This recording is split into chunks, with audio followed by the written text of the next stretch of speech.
Good morning friends, welcome to my channel की मोहब्बत। और आप देख रहे हैं इम्तिहान।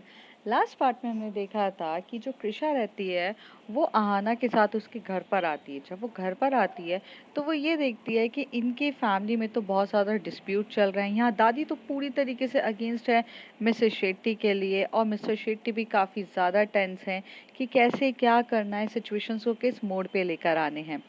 और अहाना सबको हैंडल करने की कोशिश करती है पर उससे होता नहीं है। तभी कृषा उनकी फैमिली में इन्वॉल्व होती है और वो मिस्टर शेट्टी को एक एडवाइस देती है कि अगर अपने एम्पायर को बचाना है तो वो डिसीजन लो जो किसी ने भी नहीं लिया होगा और जिसकी वजह से तुम्हारा एम्पायर बच सकता है।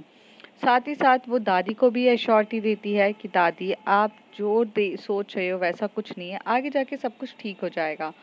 और तभी दादी कहती है कि तुम यहीं पर रुक जाओ कृषा। और जब कृषा रुकती है तो आहाना के साथ उनका लवी डवी मोमेंट्स भी बहुत प्यार से हो जाता है। अब उसके आगे मॉर्निंग का टाइम रहता है जहाँ पर जो आहाना होती है वो उठती है। आज आहाना पहले उठ गई थी कृषा से और उठकर वो वॉशरूम जाती है। वॉशरूम जाकर जैसी वो आती है तो वो देखती है कि आय हाय, इतनी खूबसूरत तरीके से कृषा बेफिक्र होकर सो रही है, जैसे कि आज उसको कोई चीज़ की टेंशन नहीं है। ये मुस्कुराहट कभी भी कृषा के चेहरे पर आहाना ने नहीं देखी थी। आहाना हमेशा से जब भी देखती थी कृषा थोड़ी सी टेंस दिखती थी या फिर अपने इमोशन से उलझी हुई रहती थी या फिर वो अपनी लाइफ में थोड़ी सी कुछ बिजी रहती थी। आज उसके चेहरे पे ये खुशी देखकर तो बाप रे, कुछ अलग ही बात थी। ये चेहरे पे वो सुकून देखकर तो कृषा भी यहाँ पर आहाना भी काफी ज्यादा शॉक थी। अहाना जो होती है बस कृषा को इस तरीके से देखती है और देखते देखते उसके चेहरे के करीब आती है और उसके चेहरे का इतना प्यारा सा ग्लो देखकर वो काफ़ी ज़्यादा खुश होती है। थोड़ा सा और करीब आती है और उसकी फोरहेड पे किस करती है। फोरहेड पे किस करने के बाद थोड़ा और नीचे आके उसकी नोज़ पे किस करती है और नोज़ से आके उसके लिप पे किसी करने वाली रहती है। तब तक कृषा की नींद खुल जाती है और कृषा उसे देखती है। थोड़ी देर में आहाना डर के एकदम से पीछे हो जाती है और जो कृषा होती है वो उसको सिर्फ देख रही रहती है। आहाना बोलती है गुड मॉर्निंग, तो कृषा कहती है गुड मॉर्निंग। और वो दोनों एक दूसरे का सिर्फ आई कांटेक्ट कर रहे रहते हैं। थोड़ी देर में कृषा की जो नजरें रहती हैं वो आहाना के लिप पर ही जारी रहती है और आहाना की भी नजरें कृषा के लिप पे जारी रहती है। दोनों एक दूसरे के लिप की तरफ ही देख रहे थे। तभी जो आहाना होती है वो थोड़ा और करीब आती है, उसके और करीब आ रही थी और करीब, मतलब थोड़ा सा ही डिस्टेंस रहता है। बस अब थोड़ी देर में तो अब लिप लॉक होना ही चाहिए। पर उतनी देर में इन्हीं के ही डोर पे कोई नॉक नॉक करने लगता है। जैसे ही नॉक नॉक होता है ये दोनों थोड़े से दूर हो जाते हैं। आहाना जो होती है वो बोलती है मैं देखती हूँ, तुम कवर अप कर लो खुद को। हाँ, क्योंकि कृषा ने तो कोई कपड़े पहने नहीं थे क्योंकि रात को तो उसके साथ लवी-डवी मोमेंट्स हुए थे। तो इस वजह से आज उसे थोड़े कवर अप करने की ज़्यादा ज़रूरत थी।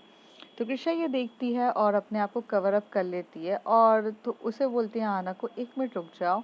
और वो अपने आप को बेडशीट से कवर करती है और वहाँ पे जो उसे क्लॉथ्स गिरे हुए रहते हैं उसे वो उठाकर वॉशरूम में चली जाती है। थोड़ी देर में जब गेट ओपन होता है तो वहाँ पे सर्वेंट रहता है। वो कहता है कि मैम, आपके लिए ना ये चाय भेजी है दादी ने और बोला है कि बेटा आराम से आ जाओ, उन्हें कुछ ज़रूरी बात करनी है। तो वो कहती है ठीक है मैं आती हूँ। तो चाय देखती है तो वो ग्रीन टी रहती है। तो दादी ग्रीन टी कभी भेजती नहीं है। इस बात पे तो काफ़ी ज़्यादा शॉक्ड होता है अ, आहाना को ये देखकर, क्योंकि उसने दादी का नाम लिया रहता है। थोड़ी देर में जब कृषा पूरे कपड़े पहनकर बाहर आती है तो वो बोलती है कि ग्रीन टी कौन पीता है। तो वो कहती है पता नहीं, सर्वेंट ने आकर मुझे ये कहा कि ये ग्रीन टी भेजी है दादी ने। पर दादी को तो पता है कि मैं ग्रीन टी नहीं पीती हूँ और दादी कभी मुझे ग्रीन टी ऑफर नहीं कर सकती हैं। हम्म, ऐसी बात है। लाओ इधर लाओ ग्रीन टी को। तो वो ग्रीन टी की तरफ देखती है तो वो कहती है कि तुम एक काम करो, ये ग्रीन टी मत पियो, तुम्हें नहीं पीना है ना। तो कहती है नहीं नहीं, अब इतनी स्वादिष्ट दिख रही है, मॉर्निंग के टाइम पे मुझे ग्रीन टी पसंद है, मैं बहुत कम पीती हूँ। लाइक पहली बात तो मैं टी पीती ही नहीं हूँ और अगर पीती भी हूँ तो ग्रीन टी पीती हूँ। पर ये चीज़ें सिर्फ मॉम को पता है, मतलब दादी मुझे कभी ऑफर करेंगे, ये थोड़ा सा मेरे लिए ऑकवर्ड हो रहा है। जैसे ही कृषा ये सुनती है आना के मुंह पे कि आंटी को पता है, मतलब सुगंधा को पता है, तो वो ये देखकर एकदम से उसके हाथ से ले लेती है और कहती है कि तुम छोड़ो ये सब चीज़ें, बाद में तुम जाओ फ्रेश हो जाओ। तो कहती है कि दादी नीचे बुला रही है, तो कहती है हाँ हाँ मैं देख लूंगी, तुम जाके फ्रेश हो जाओ। ऐसे करके वो उसे वॉशरूम में भेज देती है। अब वो ग्रीन की टी की तरफ देख रही रहती है, तो तभी वो मिस आकर आकृति दीदी को कॉल करती है। जैसे वो आकृति दीदी को कॉल करती है तो आकृति दीदी फ़ोन उठा के बोलती है, हाँ फुर्सत मिल गई मुझसे बात करने के लिए। तभी कहती है कि दी आपको तो पता है ना, ऐसा कभी हो सकता है कि फुर्सत मिले? आपको तो पता है मैं काफ़ी ज़्यादा बिजी रहती हूँ। तो फिर मेरी याद कैसे आई? आहना के साथ तुम इतनी ज़्यादा बिजी हो गई हो कृषा, कि तुम अपनी आकृति दी को भूल गई हो। तो वह कहती है दी आपको भूली तो मैं कभी भी नहीं हूँ, लेकिन बस थोड़ी बिजी आहना के साथ तो ज़रूर हो गई हूँ, क्योंकि आप भी मेरा मिशन जानती हैं और मैं भी। वो कहती है कि हाँ मुझे सब कुछ पता है। बोलो क्या हुआ है? वैसे तुम इतने मॉर्निंग में मुझे कॉल कर रही हो तो ज़रूर कुछ काम से कर रही होगी। तभी वो एकदम से हंसते हुए कहती है, सही पकड़े हैं आप, आपको तो सुबह सुबह कॉल हम काम से ही करते हैं। तभी वो पूछती है, आहाना ठीक है, घर पे सब कुछ ठीक है? तो कहती है सब कुछ ठीक है। अच्छा जैसे आपने मुझे बहुत पहले एक बात बोली थी कि कभी भी कुछ एक खाने पीने की चीज़ में नॉर्मल चीज़ों से अगर कुछ डिफरेंट होता है तो वो हमें पता चल जाता है, मतलब लाइक पॉइजन्स तो नहीं डला है खाने पीने में। अगर वो फाइंड आउट करने के लिए आपने मुझे पहले बताया था कैसे फाइंड आउट करते हैं, लेकिन मैं भूल गई हूँ। क्या अभी कोई तरीका है? तो वो कहते हैं कि क्यों, क्या हुआ है? तो कहती हैं कि इस ग्रीन टी में मुझे कुछ डाउट है, तो कैसे पता करूँ? तो वो कहते हैं कि बाहर एक पत्ती दिख रही होगी तुम्हें। तो वो कहती है कि हाँ, उस पत्ती को इसमें पानी में डालो और अगर ये पूरी पत्ती काली हो जाती है तो समझ लेना इसमें एसिड की मात्रा ज़्यादा है। और जब भी हमारी बॉडी में एसिड की मात्रा ज़्यादा होती है तभी हमारे को वो पॉइज़न के रूप में बढ़ता है। मतलब बेस हो या एसिड हो, एक लिमिट के बाद ज़्यादा हो जाए तो वो हमारी बॉडी के लिए हानिकारक होता है। तो अगर पत्ती अपना रूप पूरे तरीके से बदल देती है या थोड़ी सी बर्न आउट होने की कगार पे आ जाती है, इसका मतलब ये है कि उसमें कुछ डला हुआ है। तुम जाके चेक कर सकती हो। तो कहती कि दी मैं आपको वीडियो कॉल कर रही हूँ और प्लीज़ लाइन पे रहिए। तो वो वीडियो कॉल करती है और वीडियो कॉल करने के बाद वो लाइन पर रहती है और वो दिखाती है और कहती है कि कोई सी भी लीफ ले लूँ? तो कहती है हाँ कोई सी भी लीफ लो, डालो। तो वो डालते हैं तो उसका कलर चेंज होने लगता है। यूजुअली जब पत्ती नॉर्मली अगर ग्रीन टी में डलती है तो उसका कलर कभी चेंज नहीं होता है और वो कुछ नहीं होता है, लेकिन अगर उसमें पॉइजन या कुछ भी ऐसी चीज़ जो हमारी बॉडी के लिए हानिकारक हो, अगर वो चीज़ डलती है तो कलर चेंज होने लगता है। तो वो वही चीज़ देख रही रहती है। तो तभी आकृति दीदी कहती हैं कि I think it's having a poison in it, तो तुम्हें ये नहीं देना चाहिए और पीना चाहिए। और तुम ये कहाँ से मिली तुम्हें? तो कहती है कि नहीं दी सब ठीक है, आप टेंशन मत लो। तो वो ये बोल के चली जाती हैं। अब यहाँ पर जो कृषा रहती है फ़ोन रखने के बाद यही सोच ही रहती है कि सुगंधा वहाँ पर है, नारकोटिक्स डिपार्टमेंट में है और वहाँ पर पूरी फंसी हुई है, तो ये ग्रीन टी वो दे कैसे सकती है? और अगर वो दे भी रही है तो क्या क्या कहानी चल रही है? यहाँ पर बहुत ज़्यादा वो शॉक्ड हो जाती है।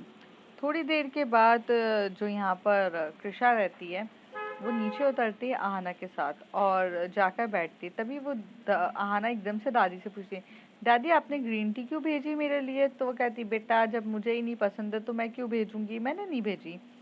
यहाँ पर वो जो सर्वेंट रहता है, सर्वेंट्स जो रहते हैं उसके पास उन सबको बुलाती है। तो जैसे वो सारे सर्वेंट्स आते हैं तभी यहाँ से आना बोलती है, वो जो नया सर्वेंट आया था मेरे रूम पर मेरे को ग्रीन टी देने के लिए, वो कहाँ है? तो वो वहाँ का जो मेन हेड होता है, हेड ऑफ द सर्वेंट्स, वो आता है और कहता है कि मैम मैंने तो कोई नया बंदा अपॉइंट नहीं किया है, आपको तो पता ही है ये सारे बंदे ही रहते हैं हमारे यहाँ। तो अहाना बोलती नहीं नहीं एक और बंदा था, अरे उसी ने तो मुझे ग्रीन टी हाथ में दिया और कहा कि दादी ने ये ग्रीन टी बोली है। तभी तो मैं शॉक्ड हो गई। तो दादी बोलती तुमने पी तो नहीं ना वो ग्रीन टी? तो तभी वो बोलती नहीं नहीं मैंने नहीं पी, मुझसे तो कृषा ने ले ली थी। कृषा तो कृषा का ध्यान नहीं रहता, कृषा कुछ अलग ही सोच में रहती है डूबी हुई, और वो सिर्फ चुपचाप बैठ के कुछ और सोच रही रहती है। तभी वो बोलती कृषा सुनो। तभी वहाँ से दादी बोलती कृषा बेटा। तभी वो दादी की तरफ देख के बोलती हाँ दादी आप कुछ कह रही थी, सॉरी मेरा ध्यान नहीं था। तो कहते वो ये क्या बोल रही है कि ग्रीन टी तुमने तो नहीं पी ली वो? तो वो कहती नहीं नहीं मैंने नहीं पी थी, वो उसमें एक्चुअल में थोड़ा वो ठीक नहीं थी, तो स्वाद भी अच्छा नहीं था, तो मैंने जस्ट उसे थ्रो आउट कर दिया। और वो बिल्कुल सही स्मेल भी नहीं कर रही थी। लगता है जिस सर्वेंट ने दी है उसे ग्रीन टी बनाना नहीं आता है। तो वो कहती है कि हाँ ठीक है, पर वो सर्वेंट ने मुझे क्यों दी मुझे नहीं पता दादी। तो दादी भी यहाँ पे चीज़ें समझ रही थी, आहना भी समझ रही थी, और साथ ही साथ कृषा भी, लेकिन कोई भी तीनों एक दूसरे को बोलना नहीं चाहते थे। ऐसे इन लोगों के बीच में बातें खत्म हो जाती है। जैसे ये सारी बातें खत्म होने के बाद जो यहाँ से रहती है कृषा, वो बोलती है कि आहना मुझे ऑफिस जाना होगा, तो तुम दादी के साथ ही रहना और कहीं मत जाना। दादी आप इसको अपने साथ ही रखना, एक पल के लिए भी अलग मत करना जब तक मैं आ नहीं जाती हूँ। तो दादी बोलती हैं हाँ बेटा मैं इसे अपने पास ही रखूँगी। तो आहाना बोलती है कृषा से क्यों ऐसा क्यों बोल रही हो तुम, क्या मैं इतनी डेंजरस हूँ? तो कहती बात डेंजरस की नहीं है, बात तुम्हारी सेफ्टी की है, और वैसे भी तुम्हें दादी की सेफ्टी के लिए घर पे रहना चाहिए और उनके साथ ऑल टाइम रहना चाहिए। अभी अंकल तो थोड़े बिजी हो जाएंगे, तो घर में दादी के साथ वक्त नहीं बिताओगी क्या? चलो वक्त बिताओ। तो तभी आना कहती पर मेरा तो आपके साथ काम पर जाने का था ना। तो वो बोलती हैं आज नहीं, आज छुट्टी मार दो, और मैं हूं ना तुम्हारी बॉस, तो मैं तुम्हें छुट्टी दे रही हूँ, बात खत्म। ये बोलकर वहाँ से कृषा निकल जाती, कृषा निकलती है और वहाँ पे सचिन को कॉल करती है। सचिन बोलता है हेलो। तो वो बोलते कि काम हो गया क्या? तो कहते हैं कि हाँ हाँ मार्केट की बस न्यूज़ अब तुम देखो, शेयर मार्केट बस अब स्टार्ट हो चुका है, 10 बज गए हैं, तुम ज़रा देखो शेयर मार्केट की तरफ। जैसे ही 10 बजे जो कृषा होती है वो फ़ोन की तरफ देखती है शेयर मार्केट की न्यूज़ पे, तो सच्ची में मिस्टर शेट्टी के एक्चुअल में एस्टिमेशन लगाया था कि 30% गिरेगा, लेकिन 70% शेयर गिर जाते हैं। उस रात का इंसिडेंट और उनकी रेपुटेशन की वजह से 70% शेयर गिर जाते हैं।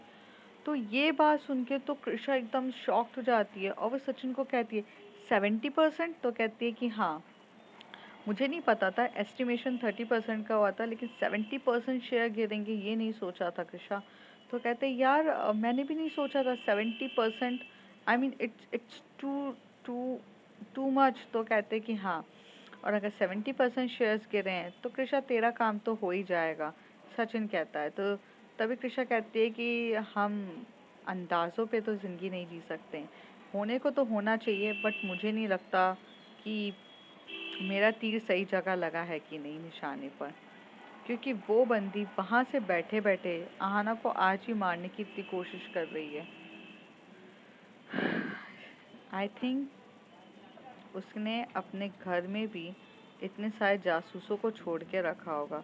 अब तो मुझे ऐसा लगता है कि आहाना तो अपने खुद के घर में भी सेफ नहीं है। सचिन मैं क्या करूं? तो वो कहता है कि हो तुझे इतनी ज़्यादा चिंता है तो अपने साथ अपने घर पे बुला ले, शादी कर ले तू उससे। तभी कृषा कहती तुझे पता है ये पॉसिबल नहीं है। तो कहते अच्छा ठीक है वैसे पॉसिबल नहीं है, लेकिन किसी और तरीके से तो पॉसिबल है ना आहाना को अपने घर पे रखने के लिए। तो कृषा बोलती है वो कौन सा दूसरा तरीका है? तो कहता है कुछ नहीं, तू बस उसे अपनी बहन बना ले, बहन की तरह भी तो रह लेगी वो। और जैसे ही ये सचिन बोलता है कृषा बोलती फोन रख दे, कितनी बार बोलूं वो मेरी बहन नहीं है। और ये बोलकर खुद हमारी कृषा गुस्से के मारे आकर फोन कट कर देती है।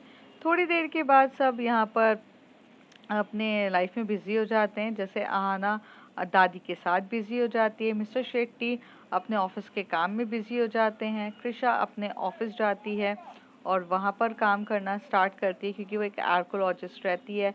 तो पुरानी पुरानी जो पुरानी पुरानी जो चीज़ें मिलती हैं, लाइक ऑर्नामेंट्स होते हैं, कोई भी एक पुरानी जो एंसेस्टर्स चीज़ें रहती हैं, उसके बारे में रिसर्च करना, उसके बारे में देखना, वो सब उनका फिर से स्टार्ट हो जाता है। दूसरी तरफ सचिन भी अपने काम के लिए हो जाता है।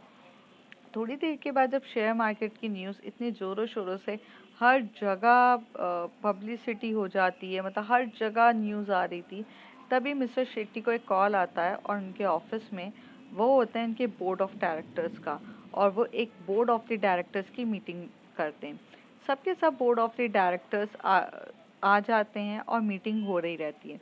तभी वहाँ से एक डायरेक्टर्स रहता है जिसका जो इस कंपनी में, मतलब मिस्टर शेट्टी के साथ 30% का डील रहती है। दूसरे बोर्ड ऑफ डायरेक्टर्स की 20% की रहती है, और सबकी ऐसे ऐसे थोड़ी बहुत रहती है। तो करीब 3 डायरेक्टर्स रहते हैं, और एक्चुअली 4 डायरेक्टर्स रहते हैं, और मिस्टर शेट्टी को मिला के 5, और इन पांचों का भी शेयर्स बहुत अच्छे ज़्यादा तरीके से रहता है। किसी की पोजीशंस पावर किसी और में ज़्यादा स्ट्रांग रहती है। तभी वहाँ से एक बंदा कहता है कि बहुत तेज़ी से शेयर्स मार्केट गिरा है, एंड आई थिंक अगर जब इतनी ज़्यादा तेज़ी से शेयर मार्केट गिरा है, तो आपको पता होगा कि मिस्टर शेट्टी आपको क्या करना चाहिए। मिस्टर शेट्टी कहते हैं, सॉरी मैं आपकी बात को नहीं समझा हूँ, क्या करना चाहिए मुझे? मैं क्या करूँ? मेरे हाथ में थोड़ी ना है, मैं अपनी वाइफ को निकालने की कोशिश कर ही रहा हूँ, और ये सारी चीज़ों का मसला सॉल्व करने की कोशिश कर रहा हूँ, बैंक्स के को भी लोन रीपेमेंट्स करने की, सब चीज़ों की कोशिश कर रहा हूँ, और क्या कर सकता हूँ मैं? तभी वहाँ पर एक बंदा बोलता है, हमें आपकी जो वाइफ है उसे हमारी पूरे के पूरे शेट्टी एम्पायर से आप बेदखल करिए। She can't be the part of this anymore, because उनकी खुद की सेल्फ प्रॉब्लम्स की वजह से आज हमारे शेयर्स मार्केट इतने डाउन हुए हैं। तो आपको मीडिया के सामने जाकर ये बोलना चाहिए कि आपका इन सब चीज़ों से और पूरा शेट्टी एम्पायर का इन सब चीज़ों से कोई लेना देना नहीं है। ये सुगंधा ने अपने खुद के सेल्फ मोटिव से किया है और सेल्फिशनेस से किया है। आप ये सारी चीज़ें बताइए। पहले तो मिस्टर शेट्टी एकदम से खड़े हो जाते हैं और कहते हैं, नो इट्स नॉट पॉसिबल, मैं अपनी वाइफ को अपनी ही एम्पायर से कैसे बेदखल कर सकता हूँ? तो तभी वहाँ से दूसरा बोर्ड ऑफ डायरेक्टर्स रहता है, वो कहता है कि अच्छा, ओ रियली, मतलब अगर कोई और होता और अगर उसके बारे में हम ये प्रपोज़ल देते आपको, तो आप तुरंत एक्सेप्ट कर लेते, लेकिन अपनी खुद की वाइफ पर आ रही है तो मना कर रहे हो। हिपोक्रेसी की भी हद होती है। तो दूसरा वाला बोलता है कि अगर वाइफ को है तो वाइफ को अच्छे से रखो अपने पास, प्यार से रखो, जो करना है करो, लेकिन तुम्हारी वाइफ हमारे ही एम्पायर को डिस्ट्रॉय कर रही है। 70% शेयर्स डाउन हो चुके हैं, अगर ऐसे रहा तो हमारी कंपनी डूब जाएगी, और मैं तो तुम्हारे बोर्ड ऑफ द डायरेक्टर हूँ, मेरी रेपुटेशंस, मेरी हर एक चीज़ें भी तो डिस्ट्रॉय हो जाएगी। वो भी काफ़ी जोश और तोड़ों से चिल्ला रहा रहता है।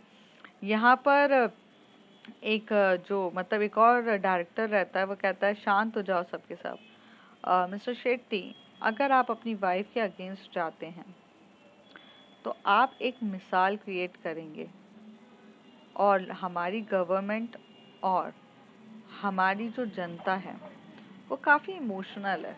अगर आप जनता को ये बताते हो कि मैं इतना अच्छा इंसान हूँ कि मैं अपनी वाइफ के अगेंस्ट जाता हूँ, और वो अगर उसका इन सब लीगल एक्टिविटीज़ में हाथ है, तो उससे मेरा कोई हाथ नहीं है, तो आपके जो कंपनी के शेयर्स हैं वो पहले जैसे उठ जाएं। अगर जो इंसान अपनी ही वाइफ के अगेंस्ट जा रहा है, तो हो सकता है वो बहुत अच्छे से बोलता है। तो मिस्टर शेट्टी यहाँ पर चुप हो जाते हैं, उनको समझ में नहीं आ रहा रहता है। फिर उनको एकदम से आंखें बंद करते हैं, तो उनको याद आता है कि जहाँ पे कृष्णा ने कहा था कि कुछ इस तरीके से करो, अपने एम्पायर को आप ही बचा सकते हो। अगर अपने एम्पायर को बचाना है तो कुछ इस तरीके के डिसीजन लो कि लोगों को आप पे प्राउड फील हो, ना कि ये फील हो कि भाई अपनी बायस डिसीजन लेता है। ये सुनने के बाद मिस्टर शेट्टी की आंखें जब खुलती हैं, तो वो कहते हैं, ठीक है, मैं अपनी वाइफ को हर एक चीज़ से बेदखल करता हूँ, लेकिन उसके लिए मुझे आप लोगों के सिग्नेचर चाहिए होंगे। तो सबके सब रेडी हो जाते हैं। थोड़ी देर के बाद एक गवर्नमेंट सॉरी थोड़ी देर के बाद एक स्टैम्प पेपर्स में इल्यूशंस वगैरह सब आते हैं, और मिसेस सुगंधा शेट्टी को, जो खुद भी इसकी बोर्ड ऑफ डायरेक्टर्स थी और यहाँ की मेंबर्स थी, उनको उस पूरे शेट्टी एम्पायर से बेदखल किया जाता है। और साथ ही साथ ये सारी चीज़ें मिस्टर शेट्टी मीडिया के सामने भी बता रहे रहते हैं। और जब ये मीडिया के सामने ये सारी चीज़ें बता रहे थे, तब already news telecast Mrs Shetty के वहाँ पर भी हो रही थी। मिसेस शेट्टी काफ़ी ज़्यादा शॉक्ड हो जाती हैं और उसकी तरफ देखने लगती है और बोलती हैं, ओ माय गॉड, ये कैसे हो सकता है। वो काफ़ी गुस्से में थी। वो वहाँ पर जो भी चीज़ थी उठाकर फेंक रही थी, मतलब उसका जो बस चल रहा था वो उठा के फेंक रही थी और काफ़ी ज़्यादा चिल्ला रही थी, ये नहीं हो सकता, ये नहीं हो सकता, ऐसे कैसे कर सकता है, ऐसे कैसे कर सकता है मेरे साथ, ये मैं इसकी बीवी हूँ। और वो काफ़ी गुस्से में चिल्ला रही थी। थोड़ी देर के बाद जब ये न्यूज़ सब जगह टेलीकास्ट हो जाती है, तो कृषा वहाँ से स्माइल करती है। सचिन भी एकदम से आ जाता है, कार्तिक भी आता है और कहता है कि तुमने जो प्लान्स बनाए थे वो काफ़ी हद तक हो गए। कार्तिक की तरफ जब कृषा देखती है, तो कृषा बोलती है कि कार्तिक, तुम्हें कैसे पता? तो वो कहता है कि मुझे तो बहुत पहले से तुम पे डाउट था, लेकिन जिस दिन तुमने वो रिसॉर्ट पे लेकर गई और वहाँ पर इतने अच्छे से सबको रुकवाया, ये तो हमारी प्लान में था ही नहीं। तब मुझे कहीं ना कहीं तुम पे डाउट हो चुका था, तो मैंने सचिन को फॉलो किया, क्योंकि सचिन को ना पता चले ऐसी कोई चीज़ें हो सकती है क्या। जब सचिन से पूछा तो सचिन ने बताया, तो मुझे सब पता चल गया कृषा। तो वो कहती ठीक है, बट हमारा पासा अब बहुत सही तरीके से गया है। और इस तरीके से तीसरा पासा भी हो जाता है, मतलब अब मिसेस सुगंधा शेट्टी पूरे तरीके से पावरलेस हो जाती है। उनकी दो बिगेस्ट रिसॉर्ट, एक रिसॉर्ट जो जो कितने 3,000 स्क्वायर फीट की थी, उसको तो वो उसने पूरा डिस्ट्रॉय कर दिया नगर निगम के थ्रू। दूसरी जो 2,000 स्क्वायर फीट्स में उसकी जो इतनी प्यारी रिसॉर्ट थी, जहाँ पर वो इलीगल एक्टिविटीज़ करके बहुत पैसा कमाती थी, वो भी बंद हो गई है। और तीसरा जो उसका शेट्टी अम्पायर्स के साथ टाई अप था, शेयर्स था, वो सब भी वो विड्रॉ हो चुकी है सारी पावर। तो इन शॉर्ट की वो अब पूरे तरीके से यूज़लेस हो जाती है। जैसी वो ये बात सुनती है, उसकी हालत ख़राब हो जाती है। और वो दिन में जब अहाना ये सारी बातें सुनती है, तो वो भी काफ़ी ज़्यादा गुस्सा हो जाती है। और दादी को देख के बोलती है कि यार पापा ये कैसे कर सकते हैं मम्मी के साथ। तभी उसकी दादी उसका हाथ पकड़ के बोलती, तुम चुप रहो, और तुम तो चुप ही रहो, तुम बच्ची हो, तुम्हें कुछ नहीं पता है। आज मेरे बेटे ने जो डिसीजन लिया है ना, उसने बिल्कुल सही लिया। और मैं काफ़ी ज़्यादा खुश हूँ कि उसने ये डिसीजन लिया। आज अपनी बीवी बीवी नहीं किया, उसने मेरे कंपनी के और इन सब के बारे में सोचा है।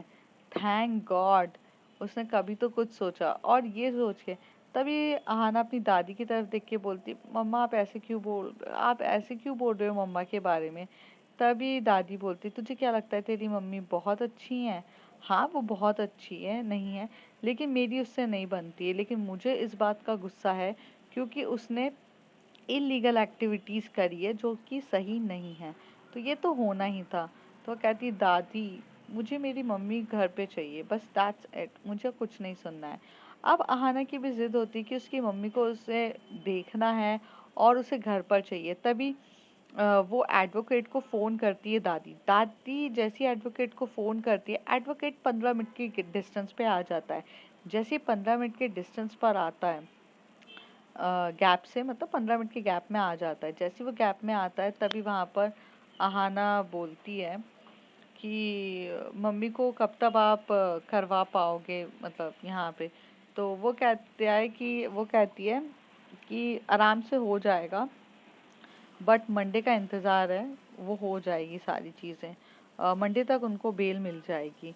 तो कहती है कि उससे पहले, तो कहता है नहीं नहीं, उससे पहले कुछ नहीं हो सकता है, पर मंडे तक तो मैं पूरी कोशिश करूँगा कि बेल मिल जाए। तो कहती है ठीक है, चलेगा, ठीक है चलेगा, मंडे तक बेल भी मिल जाएगी तो। पर क्या मैं अपनी मॉम से मिल सकती हूँ? तो कहता है कि हाँ तुम अपनी मॉम से मिल सकती हो। ये जैसी बात सुनती है तो वो काफ़ी ज़्यादा खुश हो जाती है और अपनी मॉम से मिलने के लिए बोलती है। तभी कृषा का फ़ोन आ जाता है आना के पास और आना की फ़िक्र लेते हुए कृषा पूछती है कि तुम ठीक तो हो? तुम सही तो हो? तभी यहाँ से जो आना होती है वो कहती है कि हाँ मैं ठीक हूँ, मैं काफ़ी ज़्यादा ठीक हूँ। आना कृषा को बताती है कि सुनो, मैं ना मम्मी से मिलने जा रही हूँ, मुझे मम्मी से मिलने जाना है और मैं ठीक हूँ। और आपने तो न्यूज़ सुनी होगी कि पापा ने जो किया मम्मी के साथ वो सही नहीं था, लेकिन मुझे अब मम्मी से मिलने जाना है। तभी कृषा बोलती है कि आना तुम जिद मत करो, मम्मी आ जाएगी, तुम टेंशन क्यों ले रही हो? तो कहती है यार तुम्हारी मम्मी होती तो फिर तुम कैसे रिएक्ट करती? तुम्हें तुम्हारी मम्मी के लिए फीलिंग्स नहीं होती? आना काफी गुस्से में चिल्लाकर कृषा को बोल देती है और कृषा चुप मुंह से सुनती है और कहती है फोन रखो आना, फोन रखो। यहाँ पे आना भी काफी ज्यादा गुस्से में रहती है, इसलिए वो चुपचाप फोन रख देती है। वो अन्ना की तरफ देखकर बोलती है कि मुझे जाना है। अन्ना जो बोलते हैं ठीक है मैं गाड़ी निकालता हूँ। जैसी गाड़ी निकालने का टाइम रहता है वो उनसे बिठाते हैं और लेकर जाते हैं कस्टडी में, मतलब एडवोकेट भी रहता है, आना भी रहती है और वो दोनों जा रहे रहते हैं। थोड़ी देर में जब वो लोग वहाँ पे नारकोटिक्स डिपार्टमेंट में पहुँच जाते हैं और वहाँ पर खड़े होकर वो बोलते कि क्या मैं अपनी मॉम से मिल सकती हूँ? तो वो कहते कि नो, आपको अपनी मॉम से मिलना अलाउ नहीं है। तभी एडवोकेट सारी बातें कर रहा रहता है कि प्लीज़ आप मिलने दीजिए, ये है वो है, लेकिन एडवोकेट की भी कोई बात सुनने के लिए वो लोग रेडी नहीं रहते हैं। थोड़ी देर के बाद वहाँ पर कृषा आ जाती है और कृषा आकर बोलती है कि सर मैं राहुल मेहरा से मिलना चाहती हूँ। तो वो कहते हैं कि मैम आप, तो कहती है बस मुझे राहुल मेहरा से मिलवाइए। थोड़ी देर में राहुल मेहरा आते हैं और बोलते हैं कि hey Krisha, how's you, I think you are all right. और आज आपका हमारे महफिल में आने का कैसे मूड बन गया? तो तभी वो कहती है कि सॉरी मुझे तुम्हारे काम में इंटरप्ट करना पड़ रहा है, जो मेरी कप ऑफ टी है भी नहीं, बट मेरी फ्रेंड को अपनी मॉम से मिलना है, तो प्लीज़ तुम इतनी तो हेल्प कर सकते हो। और तुम्हारे यहाँ के ऑफिसर्स मिलने नहीं दे रहे हैं। तो कहते कौन है? तो वो बताती है कि सुगंधा शेट्टी। तभी वो बोलता है कृषा सॉरी मैं नहीं मिलवा सकता, वो थोड़ा सा हाई प्रोफाइल केस है। अगर तुम नॉर्मल इंसान से बोलते तो मैं तुम्हें मिलवा देता, बट उनको कोर्ट से ही बेल नहीं मिल रही है और दूसरी चीज़ मिलने की अभी उनको इजाज़त भी नहीं है। उनके ऊपर बहुत ज़्यादा एलिगेशंस लगे हैं और जब तक वो एलिगेशन सही तरीके से प्रूफ नहीं हो जाते अलाउ नहीं करेंगे। तभी वहाँ से आहाना बोलती राहुल प्लीज़ डू इट ना फॉर मी, यू नो ना। तो तभी बोलता है अरे यार तुम इस तरीके से बोलती हो ना मेरी जान चली जाती है। ठीक है तुम्हें सिर्फ और सिर्फ 10 मिनट मिलेंगे, 10 मिनट में बात करके आ जाओ, ये बोलकर वो करती है। तो वहाँ पे जो एडवोकेट होता है वो खड़े होकर देखता रहता है कि जब मैं तुम्हें बोल रहा था तो कहते हैं लीगल तरीके से तो मैंने अभी भी अलाउ नहीं किया, ये सब मतलब इलीगल तरीके से या फिर ये बोलो छुप कर हो रहा है। तो तुम ज़्यादा अपना मुंह मत चलाओ वरना अभी ये भी कैंसिल कर दूंगी। तभी हाना बोलती है अरे अंकल आप चुप रहो, मुझे मम्मी के पास जाना है। वो जाते से ही भागती है तो कृषा उसके पीछे खड़ी रहती है। वो एकदम से अपनी मम्मी को हग करती है और बहुत टाइटली हग करके बोलती है मम्मा डोंट वरी, सब ठीक हो जाएगा, आप टेंशन मत लो, मैं हूं ना आपके साथ, don't worry everything will be fine. तभी यहाँ पर कृषा देख के मुस्कुरा रही रहती है, बहुत मुस्कुरा रही रहती है। आहाना की ये बात सुनकर वो कहती है कि हाँ बेटा सब ठीक हो जाएगा। आहाना बोलती है कि मम्मा यू आर वेरी इंपॉर्टेंट। तभी वो कहती हैं कि हाँ मुझे क्या तुम कृषा से 5 मिनट अकेले में बात करने दोगी? तो कहता है कि क्यों मम्मा? तो कहती है सिर्फ 5 मिनट, वो थोड़ा सा प्रोजेक्ट के बारे में उसे बताना भी है और कुछ समझाना भी है, सिर्फ 5 मिनट। तो ये बोलकर जो आहाना होती है वो वहां से निकल जाती है। कृषा के पास मिसेस सुगंधा आती है और खड़े होके बोलती है तो जहाँ तक मैं गलत नहीं हूँ, तुम्ही ने ये सब चीज़ें करवाई है ना? तभी वो हंसते हुए बोलती क्या बात कर रहे हो आप, मुझे कुछ भी नहीं पता इस बारे में। तो कहती है सच सच कन्फेस करो कि तुमने ही ये सब चीज़ें कराई है ना? तो वो कहती है कि नहीं मैंने कुछ भी नहीं कराया है, आप गलत सोच रहे हो। और कृषा यहाँ से बोलती है कि अच्छा मुझे चलना चाहिए और कृषा वहाँ से टर्न होके जा रही रहती है। तभी कृषा का हाथ पकड़ती है और उसकी मम्मी उसे खींचते हुए बोलती कि तुम सच सच बोल रही हो कि नहीं? तो वो कुछ नहीं बोल रही थी। तभी आहना ये सारी हरकतें देख लेती है और कृषा आहना की तरफ देख के बोलती है देखो ना क्या कर रही हैं आंटी, मेरे को मार रही हैं। तो तभी आहाना बोलती क्या हुआ है मम्मा। तभी वो चिल्ला के बोलती तुम्हारी गर्लफ्रेंड ने ये सब चीज़ें करी है, और बहुत गुस्से में बोले जा रही रहती है।